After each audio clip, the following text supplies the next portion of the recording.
नमस्कार विद्यार्थी मित्रांनो, अभ्यास मित्र परिवारामध्ये तुम्हा सर्वांचं स्वागत आहे. मित्रांनो, लेक्चरला सर्वप्रथम लाईक करा, चॅनलला सबस्क्राईब करा. जर बेल आयकॉनवर क्लिक नसेल तर ते करून ठेवा, म्हणजे तुम्हाला डेली लेक्चरचे नोटिफिकेशन येत राहील. तुम्हाला डेली याला खूप जास्त वेळ द्यायचा नाहीये. एक 15 ते 20 मिनिटाचं सेशन असतं, त्यामध्ये दररोजच्या तर चालू घडामोडी होतात, प्लस जे काही मागच्या काही दिवसांच्या चालू घडामोडी ज्या आहेत त्या सुद्धा कव्हर होतात. जसं की पुरस्कार आलेत, आपण सगळे पुरस्कार बघतो. एखादं राज्य आलं की त्या राज्याशी संबंधित घडामोडी बघतो. देश आला की देशाशी संबंधित घडामोडी बघतो. त्यामुळे तुमचं ऑलमोस्ट डेली मागच्या 6 महिन्याचं 1 वर्षाचं करंट अफेअर्स डेली सुरू आहे. फक्त तुम्हाला हे सेशन अटेंड करायचे आहे. तर आज आपण इथं 15 जानेवारी रोजीच्या चालू घडामोडी बघणार आहोत. बघा मित्रांनो, काल तुम्हाला सांगायचं राहून गेलं होतं. बघा, मकर संक्रांती स्पेशल आपण ऑफर ठेवली होती आपल्या ॲप्लिकेशनमध्ये, पण काल मी इन्फॉर्मच केलं नाही, कुणाला सांगितलंच नाही. त्यामुळे बऱ्याचशा मुलांचं म्हणणं होतं की सर ही ऑफर आजच्या दिवस एक दिवस ठेवा. तर बघा, या ऑफरमधली सगळ्यात स्पेशल ऑफर आहे की कंबाईनसाठी विजेता बॅच 2G त्या बॅचची फी फक्त आम्ही आता 300 रुपये केलेली आहे, कालावधी 20 दिवसांसाठी. ठीक आहे, शेवटी 18-19 दिवस उरलेले, पण 20 दिवसांसाठीची बॅच तुम्हाला 299 रुपयामध्ये मिळेल, ज्यामध्ये 400 रुपयाचे तर नोट्सच इन्क्लूड आहे. ठीक आहे, तर अशा प्रकारे लेक्चर रेकॉर्डेड पण आहे आणि लाईव्ह पण आहे, PYQ चे पण सेशन आहे. तर ही बॅचची बघा, ही जी ऑफर आहे ती आज रात्री 12 वाजेपर्यंत असणार आहे. फक्त एवढं तुम्हाला सांगायचंय, त्यानंतर ही ऑफर नसेल. त्याचबरोबर फाउंडेशन बॅचेसवर आज रात्री 12 वाजेपर्यंत ऑफर आहे. फाउंडेशन बॅच ही 10,000 रुपयाची, ती तुम्हाला 5,000 रुपयामध्ये. कंबाईनची फाउंडेशन बॅच 8,000 रुपयाची 4,000 रुपयामध्ये तुम्हाला बघायला मिळेल. मग बाकी NCERTची बॅच, त्याचबरोबर इतर ज्या बॅचेस आहेत त्यावर ऑफर सुरू आहे. त्याचबरोबर आज काही नवीन बॅचेस लॉन्च होत आहे. All in one batch live batch असणार आहे, ज्याचे लेक्चर रेकॉर्डेड स्वरूपात उपलब्ध होऊन जाईल तुम्हाला. 1 इयरची बॅच असणार आहे, ज्यामध्ये सगळ्यात सरळ सेवा परीक्षा कव्हर होऊन जातात. RRBची ग्रुप डीची रेकॉर्डेड, RRB ग्रुप डीची सुद्धा लाईव्ह बॅच आपण सुरू करतो आणि टेटची सुद्धा लाईव्ह बॅच आपण सुरू करत आहे. तर या बॅचेस आपल्या अभ्यास मित्र ॲप्लिकेशनवर आजपासून लाईव्ह सुरू होणार आहे. ज्यांना बॅच जॉईन करायची असेल ते आज करू शकता. ठीक आहे, त्याचबरोबर अभ्यास मित्राचं नोट्स पॅक आहे, तुम्ही परचेस करू शकता. सगळ्या नोट्स यामध्ये तुम्हाला मिळून जातील आतापर्यंत आपण तयार केलेल्या. त्याचबरोबर कंबाईनसाठी यशवंत बॅच घेऊ शकता तुम्ही. या बॅचचा फायदा तुम्हाला ग्रुप सी साठी आणि कंबाईन मेन्सचा जो पेपर 2 आहे त्यासाठी होणार आहे. त्याचबरोबर आपली टेस्ट सिरीज आहे जी यशवंत बॅचमध्ये तुम्हाला मिळेल आणि तुम्ही सेपरेट सुद्धा घेऊ शकता.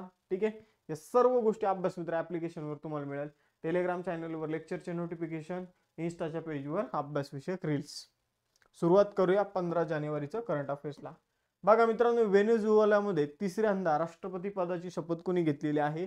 तर निकोलस मादुरो हे व्हेनेझुएलामध्ये तिसऱ्यांदा राष्ट्रपती बनलेले. तर व्हेनेझुएला मागं खूप चर्चेमध्ये होतं, कारण इथे महागाई खूप मोठ्या प्रमाणावर वाढली होती, त्यामुळे हे चर्चेमध्ये होतं. आता आपण जर बघितलं तर निकोलस मादुरो जे आहे ते 6 महिन्यांनी व्हेनेझुएलाचे राष्ट्रपती बनलेले आहे. लक्षात ठेवा, व्हेनेझुएला देश जो आहे तो दक्षिण अमेरिकेमध्ये येतो. कराकस तिथली राजधानी आहे. व्हेनेझुएलियन बोलिवर हे तिथलं चलन आहे आणि निकोलस मादुरो अध्यक्ष आहे. पंतप्रधान नरेंद्र मोदी कोणत्या देशात आर्टिफिशियल इंटेलिजन्स ऍक्शन समिट मध्ये सहभागी होणार आहे? तर आर्टिफिशियल इंटेलिजन्स वरची ऍक्शन समिट जी आहे ती कुठे होणार आहे? तर या इमेज मध्ये तुम्ही बघू शकता आयफेल टॉवर तुम्हाला बघायला मिळेल. तर आयफेल टॉवर कुठे आहे मित्रांनो? पॅरिसमध्ये, फ्रान्समध्ये. ठीक आहे, तर फ्रान्समध्ये पॅरिस या ठिकाणी आर्टिफिशियल इंटेलिजन्सशी संबंधित समिट होणार आहे आणि त्याला पंतप्रधान नरेंद्र मोदी हजर राहणार आहे. या समिटचे अध्यक्ष जे आहे तर ते फ्रान्सचे राष्ट्रपती इमॅन्युअल मॅक्रॉन असणार आहे. तर ठीक आहे, एवढं तुम्हाला लक्षात ठेवायचंय. या समिटचे अध्यक्ष फ्रान्सचे राष्ट्रपती इमॅन्युअल मॅक्रॉन हे अध्यक्षपद या समिटचं भूषवणार आहे. कृत्रिम बुद्धिमत्तेवर आधारित एक आंतरराष्ट्रीय परिषद पॅरिस मधील फ्रान्स या ठिकाणी आयोजित होणार आहे, ज्याला मोदीजी हजर राहणार आहे. आपण जर बघितलं तर फ्रान्स हा युरोप खंडातील देश आहे. राजधानी पॅरिस, चलन आहे युरो. इमॅन्युअल मॅक्रॉन राष्ट्रपती, पंतप्रधान आहे फ्रांकोइस बायरो. यानंतर फ्रान्सशी संबंधित चालू घडामोडी बघा. भारत आणि फ्रान्सच्या नौदलाने कोणता युद्ध सराव सप्टेंबर 2024 मध्ये केला? तर वरुण नावाचा. ठीक आहे, त्याचबरोबर फ्रान्स आणि कोणत्या भारतीयाला आपल्या देशातील सर्वोच्च नागरी पुरस्कार, फ्रान्सने कोणत्या भारतीय व्यक्तीला असं पाहिजे होतं तिथं, त्यांच्या देशातील सर्वोच्च पुरस्कार शेव्हलियर दा लिजन दी ऑनर पुरस्काराने सन्मानित करण्यात आलं. तर 2 नावं लक्षात ठेवा, रोशनी नादल मल्होत्रा ज्या HCL टेक्नॉलॉजीच्या अध्यक्ष आहे, आणि शशी थरूर. वयाच्या 34व्या वर्षी कोण फ्रान्सचे सर्वात तरुण पंतप्रधान बनले होते? Gabriel Attal. त्यानंतर टाटा कन्सल्टन्सी सर्व्हिसेसने फ्रान्समधील कोणत्या शहरामध्ये global artificial intelligence centre of एक्सलन्सची स्थापना केली? तर पॅरिसमध्ये. 33वे ऑलिम्पिक कुठे आयोजित करण्यात आले? फ्रान्समध्ये, पॅरिस या ठिकाणी. 17वे पॅरालिम्पिक पॅरिस फ्रान्समध्ये आयोजित करण्यात आले. भारत, UAE त्याचबरोबर फ्रान्स यांनी मिळून कोणता युद्ध सराव केलेला आहे? तर डेझर्ट नाईट नावाचा. कुठं? अरबी समुद्रामध्ये. हा एक हवाई युद्ध सराव होता. त्यानंतर रवी कुमार दाई याने फ्रान्समधील प्रतिष्ठित Grand Prix de France Henri Deglane कुस्ती स्पर्धेमध्ये कोणतं पदक जिंकलं? कांस्य पदक. कोणता देश डिजिटल सेंजन व्हिसा ऑफर करणारा पहिला देश बनला? तर फ्रान्स. त्याचबरोबर फ्रान्सचा सर्वोच्च नागरी सन्मान मी तुम्हाला सांगितलं की शशी थरूर यांना सुद्धा हा पुरस्कार देण्यात आलेला आहे. यानंतर most important question, IMP star mark करायचंय तुम्हाला. याला आपण जर बघितलं, भारताच्या प्रजासत्ताक दिनासाठी 2025ला कोणत्या देशाचे राष्ट्रप्रमुख प्रमुख पाहुणे म्हणून उपस्थित राहणारे? तर इंडोनेशियाचे राष्ट्रपती प्रबोवो सुबियांतो जे आहे तर ते आपले प्रमुख पाहुणे असणार आहे. तर यंदाच्या प्रजासत्ताक दिनी 26 जानेवारीला ते आपले प्रमुख पाहुणे म्हणून उपस्थित राहणारे इंडोनेशियाचे राष्ट्रपती प्रबोवो सुबियांतो. 76व्या प्रजासत्ताक दिनाचे ते प्रमुख पाहुणे असणार आहे. 2024 मध्ये 75वा प्रजासत्ताक दिनाचे प्रमुख पाहुणे होते इमॅन्युअल मॅक्रॉन. त्याचबरोबर जर बघितलं तर यावर्षी थीम काय आहे? Golden India heritage and development. Golden India heritage and development अशी यावर्षीची थीम आहे प्रजासत्ताक दिनाची. त्यानंतर 28व्या कॉमनवेल्थ प्रेसिडेंट कॉन्फरन्स 2026 आयोजन कोणता देश करणार आहे? तर बघा मित्रांनो, पहिली तर शब्द समजून घेऊया. कॉमनवेल्थ. कॉमनवेल्थ म्हणजे राष्ट्रकुल. आता राष्ट्रकुल काय? तर ज्या देशांवर इंग्रजांचं राज्य होतं तर ते देश जे आहे तर ते राष्ट्रकुल नावाच्या संघटनेचा पार्ट आहे. मग त्या राष्ट्रकुल देशांमध्ये ज्या काही संसदा आहे आणि त्या संसदेचे जे कोणी अध्यक्ष आहे, जसं की आपल्या संसदेमध्ये लोकसभेचे अध्यक्ष ओम बिर्ला, ठीक आहे, राज्यसभेचे अध्यक्ष जगदीप धनखड. मग त्यांची सगळ्यांची काय भरत असते? दर 2 वर्षाला 1 वर्षाला परिषद भरत असते, ठीक आहे. मग या परिषदेचं नाव आहे कॉमनवेल्थ प्रेसिडेंट कॉन्फरन्स. मग आपण 2026 मध्ये जी 28वी कॉमनवेल्थ प्रेसिडेंट कॉन्फरन्स होणार आहे 2026 मध्ये, तर त्याचा अध्यक्ष भारत असणार आहे. आणि मग या परिषदेचं नेतृत्व कोण करणार आहे? आपले लोकसभेचे अध्यक्ष ओम बिर्ला. तर खूप मोठी गोष्ट आहे बघा, कॉमनवेल्थ प्रेसिडेंट कॉन्फरन्स 2026 नेतृत्व कोण करणार आहे? ओम बिर्ला, जी 28वी परिषद होणार आहे. ठीक आहे, लक्षात ठेवायचं 2026 मध्ये होणार आहे. आणि हिची मेन थीम असणार आहे, मेन लक्ष इथं दिले जाणार आहे AI आणि सोशल मीडियाच्या वापरावर. ठीक आहे, तर कशा प्रकारे संसदेशी संबंधित आपण AI आणि सोशल मीडियाचा वापर करू शकतो. त्यानंतर बघा इथं महत्वाच्या समिट आणि तिचे आयोजन कुठे करण्यात आले ते बघूया. ग्लोबल कोऑपरेटिव्ह समिट 2024 कुठे आयोजित करण्यात आली? भारतामध्ये. पहिली आशियाई बौद्ध शिखर परिषद कुठे आयोजित करण्यात आली? नवी दिल्लीमध्ये. एशिया क्लीन एनर्जी समिट सिंगापूरमध्ये. क्वाड समिट US मध्ये. G7 समिट इटली 50वी. शांघाय कोऑपरेशन ऑर्गनायझेशनची शिखर परिषद असताना कझाकिस्तानमध्ये 24वी SCO. NATO summit 2024 Washington DC मध्ये. 16वी जागतिक भविष्य ऊर्जा परिषद अबुधाबी UAE मध्ये. पहिली अणुऊर्जा शिखर परिषद 2024 मध्ये ब्रुसेल्स बेल्जियम या ठिकाणी. 16वी ब्रिक्स कझान रशियामध्ये. G7 शिखर परिषद 2025 कुठे होणार आहे? तर कानन नन्स्की अल्बर्टा कॅनडा या ठिकाणी होणार आहे 51वी. 29वी संयुक्त राष्ट्र हवामान बदल परिषद COP29 कुठे झालेली आहे? तर बाकू अझरबैजान मध्ये. जानेवारी 2025 मध्ये कोणत्या शहरामध्ये महाकुंभ आयोजित करण्यात येत आहे? तर बघा मित्रांनो, महाकुंभ जे ते प्रयागराज या ठिकाणी आयोजित करण्यात येत आहे उत्तर प्रदेशमध्ये.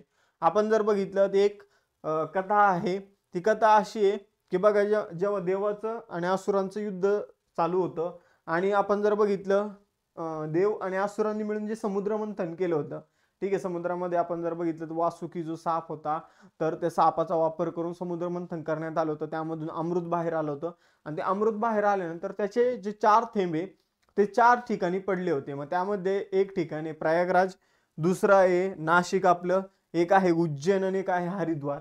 मग आपण जर बघितलं तर या ठिकाणी काय होत असतं तर या 4 ठिकाणी ते थेंब पडले होते आणि त्यामुळे मग इथं कुंभमेळा जो आहे तो भरत असतो. आणि आपण जर बघितलं तर प्रत्येक 4 वर्षांनी हा कुंभमेळा भरत असतो आणि 12 वर्षांनी एकदा महाकुंभ आयोजित करण्यात येत असतो. ठीक आहे. तर अशा प्रकारे ही 4 ठिकाणी कुंभमेळ्याचं आयोजन वगैरे होत असतं. आपण जर बघितलं तर यावर्षी प्रयागराजमध्ये जो कुंभमेळा होणार आहे त्याला अंदाजे 40 कोटी लोक इथं येऊन जाणार आहे. या कुंभमेळ्याची सुरुवात 13 जानेवारी 2025 ला झाली आणि 26 फेब्रुवारी 2025 पर्यंत हा कुंभमेळा चालू राहणार आहे.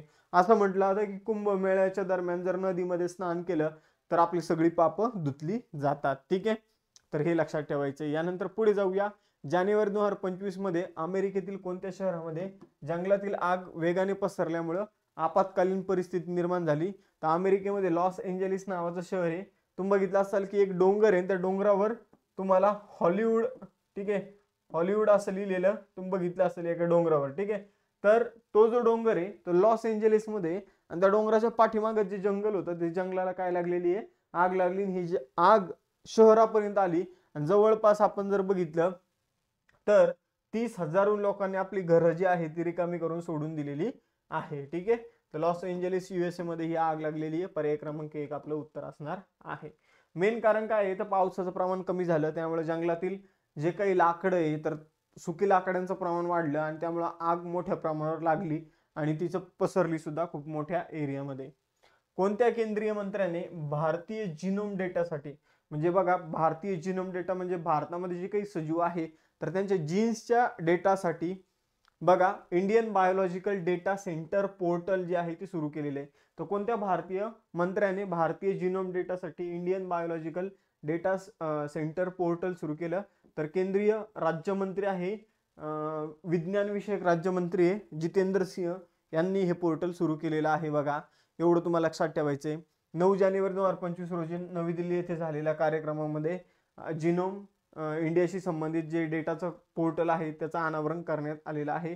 जिनोम इंडिया या प्रोजेक्ट अंतर्गत 10,000 जे काही आपले जीन्स आहे, जिनोम आहे, तर त्याला काय करण्यात आलेलं आहे तर त्याला संरक्षित करण्यात आलेले आहे. पोर्टलचं नाव लक्षात ठेवा, Indian biological data centre portal. यानंतर भारताने पुढील 5 वर्षात अन्न आणि पेय त्याचबरोबर कृषी आणि सागरी उत्पादनं या उद्योगामधून किती अब्ज डॉलर्सची एकत्रित निर्यात करण्यात लक्ष ठेवलेलं आहे? तर बघा अन्न, पेय, कृषी, सागरी उत्पादनं यासाठी भारत सरकारने $100 बिलियन निर्यातीचं लक्ष ठेवलेलं आहे. ठीक आहे. तर या संबंधी माहिती पियुष गोयल यांनी दिली आणि ते म्हणाले की आता जेवढी या क्षेत्रात निर्यात आहे त्याच्यापेक्षा 14 ते 15% आपल्याला निर्यात वाढवावी लागेल. अमेरिकेच्या इतिहासामध्ये दोषी ठरलेले पहिले राष्ट्राध्यक्ष कोणी? तर बघा मित्रांनो, अमेरिकेच्या इतिहासामध्ये डोनाल्ड ट्रम्प यांना ऑलरेडी न्यायालयाने वेगवेगळ्या खटल्यामध्ये, एकूण खटले सांगतो 34, तर वेगवेगळ्या 34 खटल्यामध्ये डोनाल्ड ट्रम्प यांना शिक्षा देण्यात आलेली, म्हणजे शिक्षा सुनावण्यात आलेली. आता ऍक्च्युअली त्यांना शिक्षा होणार नाहीये. त्यांनी पाठीमागे जे काही समजून घ्या आंदोलन, दंगली वगैरे ज्या काही झाल्या होत्या तर त्याशी संबंधित 34 प्रकरणामध्ये त्यांना आरोपी म्हणून घोषित करण्यात आलेलं आहे. पण जो व्यक्ती राष्ट्रपती बनतो, ठीक आहे, तर त्याला हे सगळे आरोप जे ते काय होऊन जातात तर त्याची शिक्षा होत नसते. मग आता एक आरोप सिद्ध झालेला व्यक्ती पहिल्यांदा अमेरिकेचा राष्ट्रपती बनणार आहे, ते कोणी? Donald Trump. ठीक आहे. तर एवढं तुम्हाला लक्षात ठेवायचं आहे. यानंतर जर आपण बघितलं तर 20 जानेवारी रोजी ते शपथ घेणार आहे आणि त्यांच्या शपथविधीसाठी भारताचे एस जयशंकर जाणार आहे. USA बघा, USA ची राजधानी वॉशिंग्टन DC. त्यानंतर उत्तर अमेरिका खंडात येतो. चलन आहे $. 47वे राष्ट्रपती कोण बनले? Donald Trump. जानेवारी 2025 मध्ये लॉन्च होणाऱ्या हाऊ इंडिया स्केल्ड MTG20 पुस्तकाचा लेखक कोण आहे? तर बघा मित्रांनो, हाऊ इंडिया स्केल MTG20 या पुस्तकाचा लेखक आहे अमिताभ कांत. आता अमिताभ कांत G20 मध्ये त्यांनी ॲज अ शेर्पा म्हणून काम केलं होतं. शेर्पा, एखाद्या देशाचं प्रतिनिधित्व करणारा जो व्यक्ती असतो त्याला शेर्पा म्हटलं जातं आणि त्यांनी भारताचं G20 मध्ये याचं शेर्पा म्हणून काम केलं होतं. ठीक आहे. आता काही महत्वाची पुस्तकं सांगतो आणि त्याचे लेखक सांगतो, लक्षात ठेवायचे. Friends, India's closest strategic partner professor Sreeram Chaulia यांचं पुस्तक आहे. Mountain mammals of the world Ranjit Singh यांचं पुस्तक आहे. इंडियाज न्यूक्लिअर टायटन्स हे पुस्तक सौम्या अवस्थी यांचं आहे. द कॉन्स्पिरन्सी गोटाबाया राजपक्षे यांचं पुस्तक आहे. सॉल्विंग द सन लक्ष्मीपुरी यांचं पुस्तक आहे. Y Bharat matters S Jaishankar यांचं पुस्तक आहे.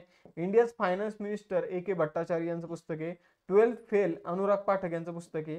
The winners mindset Shane Warne यांचं पुस्तक आहे. टाइम शेल्टर जॉर्जी गोस्पोडिनो यांची कादंबरी आहे. बघा मित्रांनो, दिव्यांग जे काही कलाकार असतात तर त्यांच्यासाठी आयोजित करण्यात येतो दिव्य कला मेळा. तर 23वा दिव्य कला मेळा कोणतं राज्य आयोजित करत आहे? तर 23वा दिव्य कला मेळा वडोदरा गुजरातमध्ये आयोजित करण्यात येत आहे. ठीक आहे, तर लक्षात ठेवायचं, दिव्यांग कारागिरांनी बनवलेल्या ज्या वस्तू आहे तर त्यांचं इथं प्रदर्शन भरवलं जाणार आहे 23व्या दिव्य कला मेळामध्ये. आपण जर बघितलं, केंद्रीय सामाजिक न्याय आणि सक्षमीकरण राज्यमंत्री श्री BL वर्मा हे काय करणार आहेत, या दिव्य कला मेळ्याचं उद्घाटन करणार आहे. हा दिव्य कला मेळा वोकल फॉर लोकल या संकल्पनेवर आधारित आहे. म्हणजे भारतीयांनी तयार केलेल्या वस्तू भारतीयांनी वापराव्या या संकल्पनेवर हा दिव्य कला मेळा आधारित आहे. गुजरात राज्याविषयी जाणून घेऊया. गांधीनगर राजधानी आहे. आचार्य देवव्रत राज्यपाल आहे. भूपेंद्र पटेल मुख्यमंत्री आहे. लोकसभेच्या 26 जागा, राज्यसभेच्या 11 जागा, विधानसभेची 182 जागा आहे. गुजरातमध्ये जर बघितलं तर वासंदा राष्ट्रीय उद्यान आहे, ब्लॅकबक राष्ट्रीय उद्यान आहे, गिर राष्ट्रीय उद्यान आहे, सागरी राष्ट्रीय उद्यान आहे. गुजरात विषयी काही चालू घडामोडी जाणून घेऊया. ऑस्ट्रेलियाच्या ओल्गागॉंग विद्यापीठाने आपला भारत कॅम्पस कोणत्या राज्यातील गिफ्ट सिटीमध्ये सुरू केला? तर गुजरातमध्ये. मोदीजी आणि स्पेनचे पंतप्रधान पेड्रो सांचेज यांनी टाटा एअरक्राफ्ट कॉम्प्लेक्सचं उद्घाटन कुठे केलं? तर वडोदरा गुजरातमध्ये. जलसंचय जनभागीदारी उपक्रम गुजरातमध्ये सुरू केला, मोदीजींनी त्याचं उद्घाटन केलं. सुशील कुमार सिंग गुजरातमधील कांडला येथे दीनदयाल पोर्ट ट्रस्टचे अध्यक्ष बनले. त्यानंतर कमला बेनीवाल यांचं नुकतंच निधन झालं. त्या गुजरातच्या माजी राज्यपाल होत्या. गुजरातचा महाराष्ट्राचा स्थापना दिवस एकच आहे, 1 मे. जगातील सगळ्यात मोठं अक्षय ऊर्जा उद्यान खेवडा गुजरातमध्ये सुरू केलं अदानी ग्रीन एनर्जीने. भारतातील स्वच्छ ऊर्जा अंगीकारण्यामध्ये कोणती 2 राज्य आघाडीवर आहेत? कर्नाटक आणि गुजरात. इर्डाने आपला उपकंपनी कुठं स्थापन केली? तर गिफ्ट सिटी गुजरात. गुजरातमध्ये 5200 वर्ष जुनी हडप्पाची वस्ती कुठे सापडली? तर कच्छ या ठिकाणी. 12वा क्वेश्चन आहे, जानेवारी 2025 मध्ये कोणत्या देशाच्या उत्तर मालुकू या पर्वतामध्ये माउंट इबूचा उद्रेक झाला? माउंट इबू नावाचा ज्वालामुखी, त्याचा उद्रेक झाला आणि त्याचा उद्रेक झाल्यानंतर जवळपास 2 किलोमीटर पर्यंत लाव्हारस उडाला. ठीक आहे, तर असा हा ज्वालामुखी कुठल्या देशात आहे? तर इंडोनेशियामध्ये आहे. लक्षात ठेवायचे. आपण जर बघितलं तर यातून धूर जवळपास 4 किलोमीटर वर गेला, ज्वालामुखी 2 किलोमीटर लांब पर्यंत फेकला गेला. हा विस्फोट 11 जानेवारी 2025 ला झालेला आहे. इंडोनेशिया आशियातील देश आहे. जकार्ता राजधानी आहे. प्रबो सुबियांतो अध्यक्ष आहे, जे आपल्या प्रजासत्ताक दिनाचे प्रमुख पाहुणे. एकदा ज्वालामुखीचा विस्फोट झाला की त्यामधून जर आपण बघितलं तर राख बाहेर येते. ज्वालामुखीचा विस्फोट झाल्यानंतर वेगवेगळे वायू अवकाशामध्ये जातात, त्याचे ढग बनतात आणि त्यापासून पाऊस पडतो. तो ऍसिड रेन असतो. ठीक आहे, त्यापासून आपण जर बघितलं तर क्लाउड पंप बनत असतात. ठीक आहे, त्याचबरोबर दगडाचे मोठमोठे गोळे पडत असतात, लाव्हारस खाली येत असतो. अशा खूप साऱ्या गोष्टी ज्या आहेत त्या या ज्वालामुखीतून बाहेर पडत असतात. त्यांना एक टर्म आहे पायरोक्लास्ट. त्यांना काय म्हटलं तर पायरोक्लास्ट म्हणून त्यांना ओळखलं जातं. ठीक आहे, यानंतर पुढे जाऊया. बघा आजचा टेस्ट क्वेश्चन, भारताच्या प्रजासत्ताक दिन 2025 साठी कोणत्या देशाचे राष्ट्रपती प्रमुख पाहुणे म्हणून उपस्थित राहणार आहे हे तुम्हाला सांगायचं आहे. बघा मित्रांनो, मकर संक्रांत स्पेशल ऑफर आहे, त्याचा लाभ घ्या. अगदी आपण 300 रुपयाला बॅच ठेवलेली आहे. खूप जास्त परवडणारी बॅच आहे. तुम्ही ऍडमिशन घेऊ शकता. शेवटचे काय आज 12 वाजेपर्यंत चालू राहील किंवा मग त्या बॅचची एक लिमिट आहे काहीतरी, तर ती लिमिट फुल होईपर्यंत चालू राहील. ठीक आहे, तर काहीतरी 250 का 300ची लिमिट आहे. आता मला माहित नाही किती ऍडमिशन झाले, पण त्याची सरांनी वगैरे एक लिमिट सेट केलेली, तर त्या लिमिटपर्यंत तुम्ही घेऊन टाका लवकरात लवकर. त्याचबरोबर ऑल इन वन टेट RRBच्या बॅचेस तुम्ही घेऊ शकता. ठीक आहे, नोट्स पॅक परचेस करू शकता. यशवंत बॅच तुम्ही घेऊ शकता 4 महिन्याच्या कालावधीसाठी. तुम्ही जर 20 दिवसांसाठी जर समजून घ्या 300 रुपयाची बॅच घेत असाल तर 4 महिन्याच्या कालावधीसाठी तुम्ही इथं यशवंत बॅच जॉईन करू शकता, ज्यामध्ये टेस्ट सिरीज इन्क्लूड आहे किंवा टेस्ट सिरीज तुम्ही सेपरेट परचेस करू शकता. या सगळ्या गोष्टी अभ्यास मित्र ॲपमध्ये तुम्हाला मिळेल. टेलिग्राम चॅनलवर तुम्हाला लेक्चरचं नोटिफिकेशन, इंस्टावर अभ्यास विषयक रील्स तुम्हाला बघायला मिळेल. मग थांबूया आपण इथं, भेटूया नेक्स्ट सेशनमध्ये. चलो बाय बाय एव्हरीवन, जय हिंद.